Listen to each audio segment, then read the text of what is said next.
a simple woman named Rachel Carter was savagely humiliated, drenched in soda, and shoved toward the exit of Pinnacle Marketing Solutions in downtown Chicago, her quiet pleas drowned by the jeers of her cruel colleagues, until her billionaire husband, Nathan Pierce, arrived to burn their world to the ground. The office, a gleaming cage of glass and steel, erupted in chaos that Friday afternoon as Jessica Hayes, a venomous account manager, hurled a can of Coke at Rachel, soaking her gray cardigan and splattering her desk. "Oops, thought you needed a bath. Trailer trash," Jessica screeched, while Mark Reynolds kicked Rachel's chair, nearly toppling her. Lauren Kim laughed, filming the assault with her phone, shouting, "This is gold! Say bye to your dignity, loser!" Rachel stumbled, her stunning face flushed with shame, yet something in her eyes flickered. A secret so explosive it would soon silence them all. Who was she really, and what power was about to strike? She didn't belong here, or so her colleagues seemed to think. To them, she was an outsider, a nobody who'd somehow stumbled into a high-stakes marketing firm where designer heels and tailored blazers were the unspoken uniform. It started small, as it always did.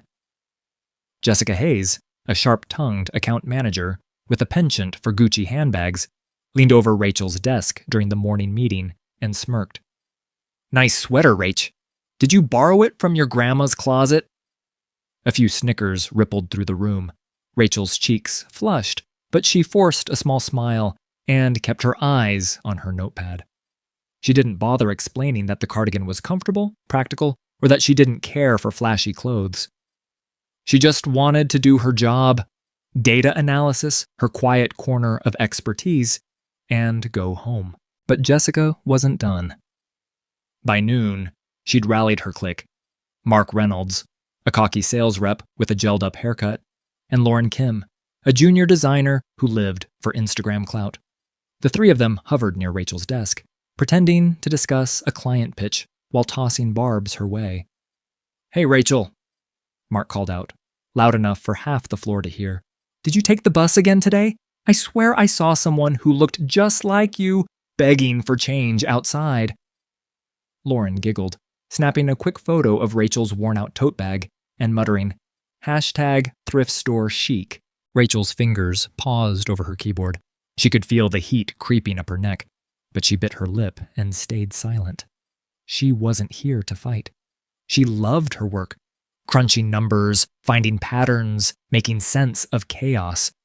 It was why she'd taken this job in the first place, despite knowing she didn't fit the polished, cutthroat vibe of Pinnacle. She didn't need their approval, she told herself. She just needed to get through the day. The bullying had been going on for months, ever since she'd started 6 weeks after college. At first, it was subtle. Eye rolls when she brought homemade lunches, whispers about her cheap clothes. But lately, it had escalated. Last week, Jessica had accidentally spilled coffee on Rachel's desk, ruining a stack of papers she'd spent hours organizing. Mark had laughed and said, "Oops, guess you'll have to start over, Cinderella." Lauren had posted a cryptic tweet that night. Some people don't know their place. How'd office life? Rachel knew it was about her. She'd seen the likes piling up from other coworkers. Today, though, was different. It was worse. The trio had been planning something all week, their whispers and sidelong glances growing bolder. By mid-afternoon, they struck. Jessica sauntered over with a stack of folders and dumped them on Rachel's desk with a loud thud. "Here's some busy work for you," she said, her voice dripping with fake sweetness. "We've got a big presentation tomorrow, and you're clearly not doing anything important." Rachel glanced at the files. Random printouts, outdated spreadsheets, nothing urgent. It was a power play, pure and simple. "I've got my own deadlines," Rachel said softly, pushing the folders aside. Her voice was steady, but inside, her stomach churned.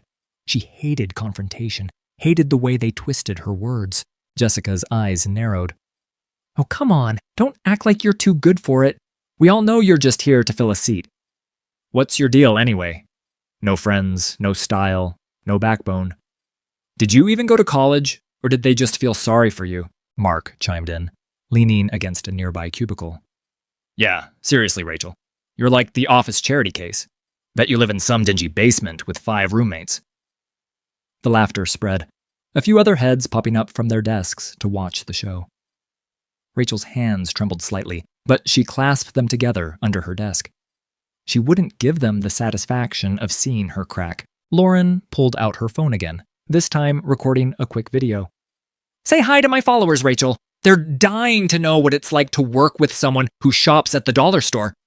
She zoomed in on Rachel's flats, cackling as she posted it with a caption Rachel didn't need to see to guess. The room felt smaller, the air thicker. Rachel's heart pounded, but she kept her face blank, her gorgeous hazel eyes fixed on her screen. She was stunning. High cheekbones, a cascade of dark hair she kept in a simple ponytail. But she downplayed it all with her plain outfits and quiet demeanor. She didn't want the spotlight. She didn't need it. Her beauty was for her, not them. Then came the final blow. Brian Foster, the team lead, strolled by, a smug grin on his face. He'd never liked Rachel either. She was too competent, too unassuming, a threat to his fragile ego. "Hey, Carter," he barked. "If you're not pulling your weight, maybe you should just clock out early. We don't need Deadwood dragging us down." He tossed a crumpled sticky note at her desk with "Clean up your act" scrawled on it. The others erupted in laughter, Jessica clapping like it was the punchline of the year. Rachel stood, her movements slow and deliberate. "I'll finish my work," she said, her voice barely above a whisper. "I always do." She grabbed her bag and headed for the break room, needing a moment to breathe. Behind her, she heard Mark call out, "Yeah, go cry somewhere else, princess." The words stung, but she kept walking, her head high. In the break room, she leaned against the counter, gripping her phone. Her hands shook as she scrolled to Nathan's number. She didn't want to bother him.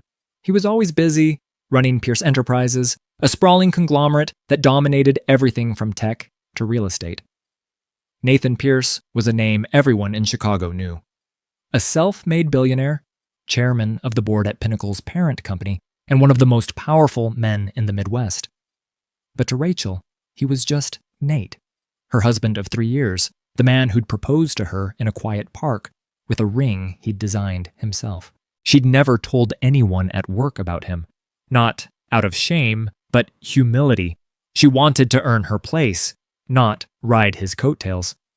They'd met in college, before his empire took off, when he was just a driven guy with big dreams, and she was a shy math major who tutored him through statistics.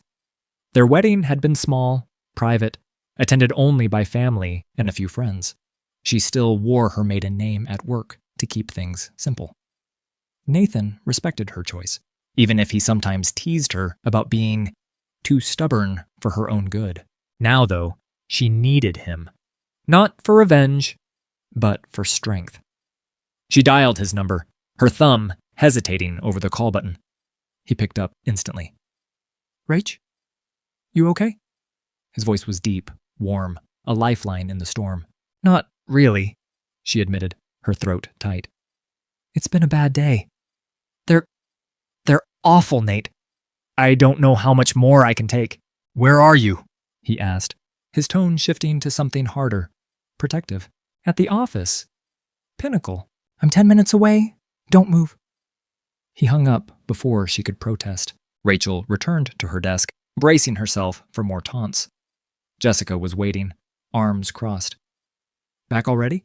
Thought you'd quit by now." Mark and Lauren lingered nearby, smirking. Brian watched from his glass-walled office, clearly enjoying the spectacle. Rachel sat down, saying nothing, her eyes on her screen. She could feel the tension building, a storm about to break. 9 minutes later, the elevator dinged. The office fell silent as Nathan Pierce stepped out, all 6'2" of him, radiating quiet fury. He wore a charcoal suit that screamed money, his dark hair swept back, his jaw set, heads turned. Whispers started. Jessica's jaw dropped, her eyes darting between Nathan and Rachel. Mark froze mid-sentence. Lauren's phone slipped from her hand, clattering to the floor. Nathan didn't glance at anyone else. He walked straight to Rachel's desk, his presence commanding the room. "Rachel," he said, his voice low but carrying. "You ready to go?" She looked up, relief washing over her. "Yeah, just need a minute." She started gathering her things, her movements calm despite the chaos erupting around her. Jessica recovered first, plastering on a fake smile. "Mr. Pierce? Hi, I'm Jessica Hayes, account manager. We weren't expecting you today. Can I get you anything?" She fluttered her lashes, oblivious to the danger. Nathan ignored her, his eyes on Rachel. Then he turned, scanning the room. "Who's been giving my wife a hard time?" The word wife hit like a thunderclap. Jessica's smile vanished. Mark choked on his own spit. Lauren paled, her phone forgotten. Brian stumbled out of his office, adjusting his tie, his face a mask of panic. "Your wife?" Jessica stammered, glancing at Rachel's plain cardigan, as if it were a riddle she couldn't solve. "Yes," Nathan said, his voice cold steel. "Rachel Pierce, my wife. I hear she's been treated like garbage here. Care to explain?" The room was a graveyard of silence. Rachel stood beside him, her beauty undeniable now that everyone was looking, really looking. She didn't gloat, didn't smirk. She just waited, her dignity unshaken. Brian stepped forward, sweating. "Mr. Pierce, sir, I'm sure it's a misunderstanding. Rachel's a valued team member." "Valued?" Nathan cut him off. "She's been mocked, insulted, and buried in busy work by people who think she's beneath them. That sound like value to you?" Jessica tried to backpedal. "We didn't know. I mean, she never said, 'Does she have to?'" Nathan snapped. "She's here to work, not flaunt our marriage. But you judged her anyway. You assumed she's nothing because she doesn't strut around in Prada. That's on you." Mark opened his mouth, then shut it. Lauren stared at the floor, her influencer dreams crumbling. Brian wiped his brow, muttering apologies that fell flat. Nathan turned to Rachel. "You want to stay here? Or are we done?" She met his gaze, her voice soft but firm.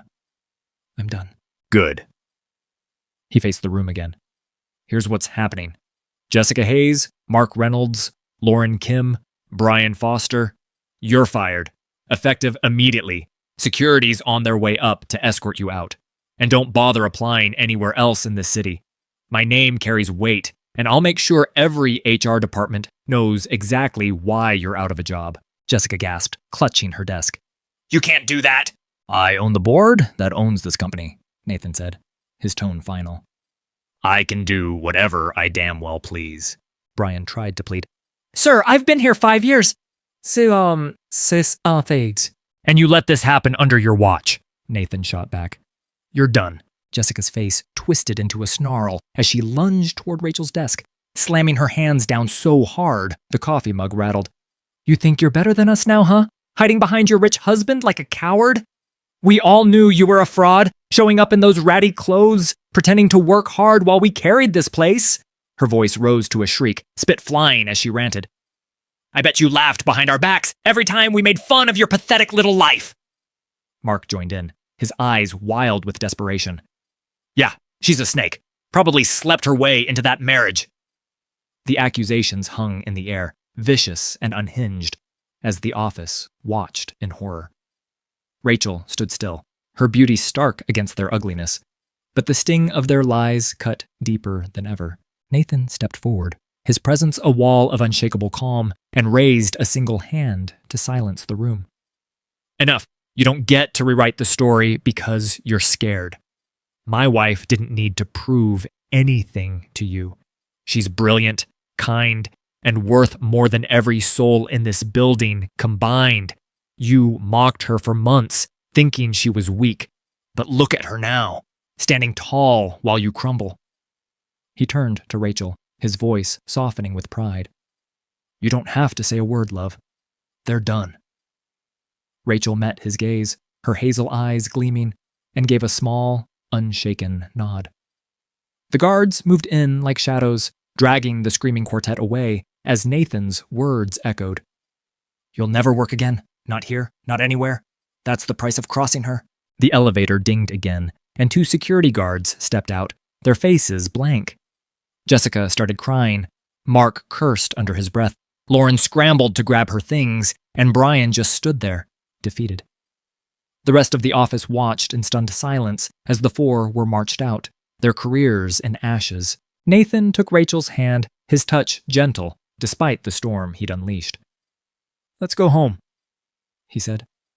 She nodded, grabbing her tote bag. As they walked to the elevator, she glanced back once, not at her tormentors, but at the co-workers who'd stayed silent. Her eyes held no anger, just a quiet strength that lingered long after the doors closed. The office buzzed for weeks after. Stories spread about the simple woman who'd turned out to be married to Nathan Pierce, the billionaire who'd built Pierce Enterprises from nothing into a titan of industry.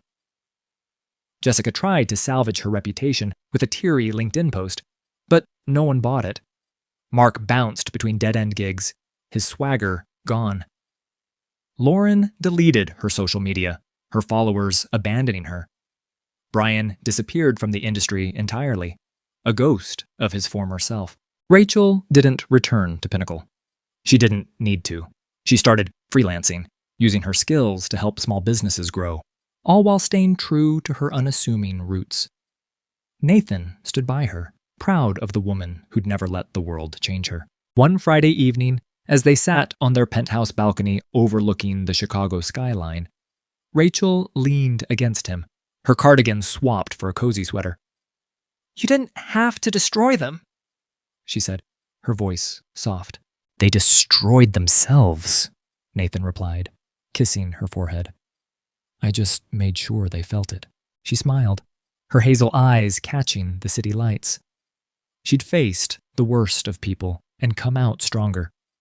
Not because of his wealth, but because of who she was. And that was enough.